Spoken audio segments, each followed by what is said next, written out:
All right, kiddos, apologies for the technical difficulties. There's a thing we're going to be doing in Nearpod today. It really wasn't supposed to be this lesson, but it was acting very weird. It's been saving for like 6 days. Just saving. Every day I log in, it's saving.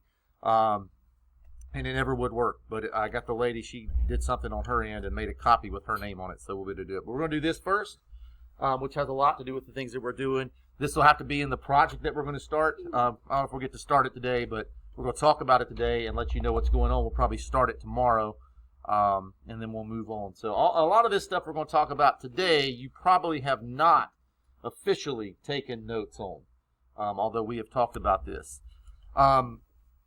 We know that heat exchange is when heat moves from a warmer object to a cooler object, correct?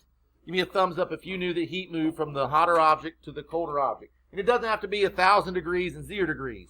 It could literally be something is 70 degrees and the other thing is 60 degrees. The thing that's 70 is going to transfer that what little bit of extra heat energy it has to the other thing until they are at the same temperature. And again, we have convection cells that we'll talk about, which has a big part in water cycles. It has a big part in sea breeze and land breeze and a huge part in weather. And we'll get into that as we're moving along. It also has a reason why hail forms. There's some updrafts that are going on there. You know this already. This goes back to solids, liquids, and gas, Jesse. When we add heat to a substance, whether I don't care if the substance is a solid, liquid, or a gas. When we add heat to a substance, the molecules start to vibrate and move faster. We've seen videos of that throughout this unit. We've talked about that. We've talked about and we've used our hands as models of something like ice where the molecules are super close and you start to heat it up. The molecules start to vibrate and they start to eventually move far enough apart that they change state. They change to water. Continue to add heat to that water. The molecules will continue to move faster and faster, which is what some of us heard the boiling water at the front of the room doing earlier today. And the cool thing about that is eventually it will change from a liquid to a gas. Now we can take that heat away, the heat energy away, whether it loses it or we purposely take the heat energy away, and then the molecules start to slow down. They come closer together, turn back into a liquid, continue to take heat away from a liquid, and it'll eventually turn into a solid.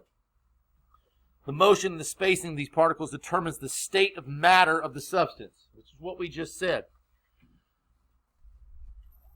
We've talked about how thermometers work, yes? The liquid inside a thermometer, okay? And as the molecules start to move faster as you add heat, it expands and it moves up into the tube of the thermometer, giving you a higher temperature reading. And as it gets cold, the molecules get closer and closer together, and the little red line shrinks inside the thermometer, giving you a colder reading, which is something that you can see right here. Again, the reason why these molecules are so close together is there is less heat energy. The reason why these molecules are so far apart, there is more heat energy. As I looked through some of the projects, it was very interesting to see that people had gone through and actually added this in their project. It's not necessarily stated that you have to add this, about the thermometer at least. It doesn't say you have to add anything about the thermometer, but the way that a lot of the kids use this inside of their projects in the past was very wise to talk about the way thermometers show contraction and expanding. And it's also something kind of unique to know as well.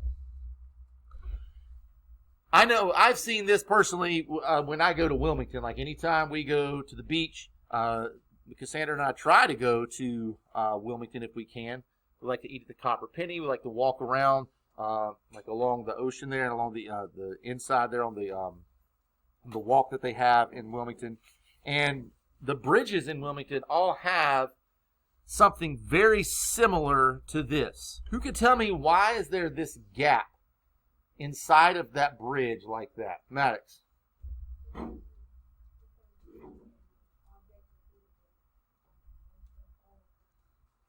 Yeah, I mean, we all know at the beach it gets pretty hot in summertime, right? When things get hot, they expand, and this allows the concrete and the metal to expand, which means these gaps would get closer. This probably would be taken maybe more in the wintertime when things are contracting and getting a little bit further apart. But this allows for that movement back and forth so you don't have any buckling of the highway or buckling of the bridges, which would be very dangerous, right? So those of us that go into engineering, you have to know about the expansion and contraction of objects as they begin to get heated and cooled, and you have to plan for that as you're putting up bridges or building buildings, putting out the roads and things of that nature. If you've ever noticed, a lot of times at the beach, you'll notice like the road had a kind of a divot in the middle, like on the highway, right? On the ones that are driven on a lot, because it's just so hot. It's just constantly getting worn down. These are some pictures of some train tracks. I don't know about you, but I would not want to be on this train right here going about, 85 miles an hour and hit that like super quick wiggle. Okay, this is not a roller coaster. We're not trying to wiggle for fun. That could throw the train off the tracks and cause a lot of damage. This one, I know you think, well, Mr. Mose, that train track is just curved. It is not. You can see where the train track was. See where these pieces of wood here that are up under the train track, see where they were? And you can see where just that heat expansion has caused them to bend and kind of slide it the other way. Now this might not be as dangerous as this, and this isn't terrible, but again, when you have a train, think about a train, there's not a whole lot of movement up for those wheels, is there? I mean, a train, like the wheels are aligned and they're not allowed to move in and out at all. Really, they want to stay on the track. This would not be a fun track to be on. This one, I can't really tell what happened other than the fact that it shifted this way some, which may be what happened here. But again, train tracks are built with gaps in them as well. And it's really interesting. I think I have this on the next page. I hope I do at least. Yes. Thermal expansion can become a problem for trains. And they do a few things. Now, I don't know about you, but these are the kind of things, Orphelia, that I would like to talk about. This is interesting to me. The thermometer is interesting to me. I just want to sit there and write down things expand when they get hot and things contract when they get cold, the end, to be done. That's correct, but I'm not going to get a very good grade for that, right? You basically just put the essential information. That's like a C. It's not really that great. When you start talking about train tracks and bridges and the way that they build them purposely with these gaps so that they don't buckle and bend and break because of expansion when they get hot, it's important. On the rails, they also put these monitors, these little monitors that kind of check to see how hot the train tracks are getting, because you got to think it's not just the heat from the summer. If there's a lot of trains going over that over and over and over and over, there's a lot of friction being built up, right? We know that friction causes heat. So they have to really check that. And if they notice that there's like an abnormally high temperature, they can give a warning to the people that are driving the trains and let them know, hey, you might want to back off on the speed just a little bit. There could be potential problems. Now, I would imagine with the advancement in technology, we probably know immediately when a track gets bent. They probably have sensors all along the train tracks at this point, would be my assumption. I could be completely wrong about that let them know that a train track has been bent. But again, they also have those gaps built in. And it's very weird.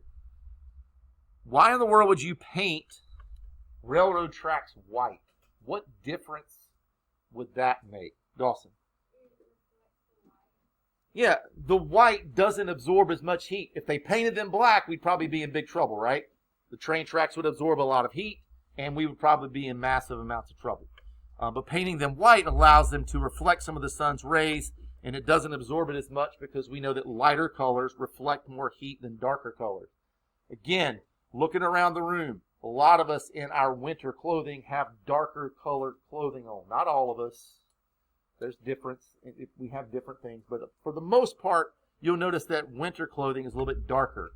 Your spring and your summer clothing, typically, you don't run around outside in black shirts and black shorts and a black hat in the summertime. That's not normal, is it? I know one time I went to play tennis with my friend Cam, and I had black shorts, but I had one of those like compression shirts. It was black. It's great if I'm working out inside. I thought I was going to die on the tennis court. I was like, this is miserable. Like, I've got to change or dive in the pool, one of the two. I think we chose to dive in the pool that day because it was just too hot. It was just, the sun was just soaking up too much heat, and it was just really hot out there. So again, they changed it up for the expansion of heat. Thermometers. I'm not going to go over this again because we just talked about this, right? But this page will be here for Anna to reflect back on if she wants to add that to her project when we get to it.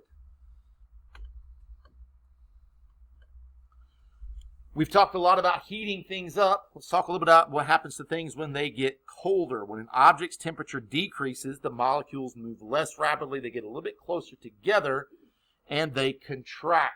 If you remember back when we had the dry ice in here, for those of us that I would put the penny on top of the dry ice, it made that really weird vibrating noise. Who remembers that, right? Part of that was the very quick contraction of the molecules inside of that penny, causing they were moving and contracting so quickly it was vibrating, and it got very, very cold. Right? Remember, they actually frosted over. Like, it got to the point you couldn't even see the penny, and then we'd stack another penny on top of that, and that would frost over because there was so much. It was taking all of the heat energy out of the penny. And now you're probably thinking, Mr. Mullins, the penny doesn't have any heat energy. The penny was probably about the room temperature, let's say 70 degrees. You're putting that on top of dry ice, which is, I forget the temperature of dry ice, but it's well below zero, right? That's a massive difference in temperatures. And so all of that heat energy is quickly being transferred from the pennies into that dry ice. And so it was contracting. Those exact same spaces on the bridges and on the roads are there not just for the summertime, they are there for the wintertime. We should probably go outside at some point, now that it's gotten actually kind of cold, take some rulers out there and measure those gaps in the sidewalk, right? They should be farther apart now than at the end of the school year when it's hot outside. If we measure them then, because it should be expanded, they should be closer together. In the winter, they should be further apart. We'll try to make some time to do that one day, and we'll see if our sidewalks outside are functioning the way that they're supposed to do. I'm skipping the thermometer part again because we've already gone over that. If you touch dry ice, they say it will give you a burn.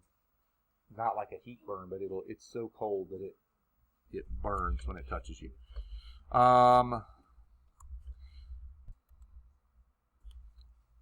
So what's up with water? Water's a little weird, right?